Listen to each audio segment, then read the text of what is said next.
নমস্কার, আমি doctor Abhirup Saharay, ENT specialist and head and neck surgeon, Ashwini multi speciality clinic, AB64, New Town. আজকে আমরা যেই বিষয়টা নিয়ে কথা বলতে চলেছি সেটা হলো হেডেক।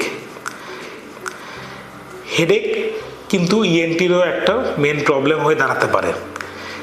হেডেক যেরকম মাথার ফোরহেডের উপরে ব্যথা করা, চোখের মাঝখানটা ব্যথা করা, মাথার পিছনের দিকটা ব্যথা করা বা গালের উপরে চাপ পড়া, এটা কিন্তু বহু কারণে হতে পারে।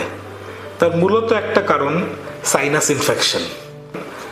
আরেকটা যে হেডেকের মেন কারণ হয়ে থাকে অনেকের ক্ষেত্রেই, সেটা হলো মাইগ্রেন। তো আপনারা বুঝবেন কি করে আপনার কি কারণে হেডেক হচ্ছে আর কোন স্পেশালিস্টকে দেখাবেন, আই না ইএনটি? মেনলি সাইনাস হেডেক হলে আপনার সর্দি, নাক বন্ধ, নাক দিয়ে জল পড়া, এইসব জিনিস সাথে থাকবে। অনেক ক্ষেত্রে সেন্স অফ স্মেলও চলে যায় সাইনাস ইনফেকশন হলে, জ্বরও আসতে পারে। এইগুলোই মাইনর অ্যান্ড মেজর ক্রাইটেরিয়া। যদি মাইগ্রেনের হেডেক হয়ে থাকে তাহলে সেটা মূলত এক সাইডে হবে, one sided headache and throbbing টাইপের হবে। ওর সাথে কি হবে?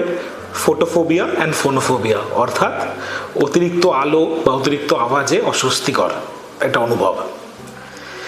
এবার চোখের কারণে যদি হেডেকটা হয়ে থাকে, সেটা হয়তো আপনার চোখের পাওয়ার বেড়ে গেছে, চশমা ব্যবহার করা হচ্ছে না, বা অনেকক্ষণ আপনার স্ক্রিন টাইম অনেকক্ষণ বেশি।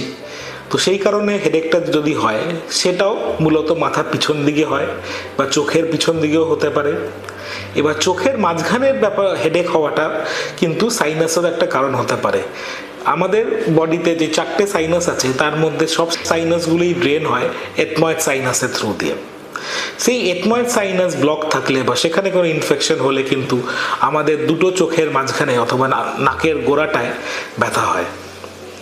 তাই আপনার যদি এরকম কোনো ব্যাপারেই ব্যথা অনুভব করেন, ঝুঁকে পড়লে যদি ব্যথাটা বাড়ে, সেটা কিন্তু একটা লক্ষণ সাইনাস হেডেকের।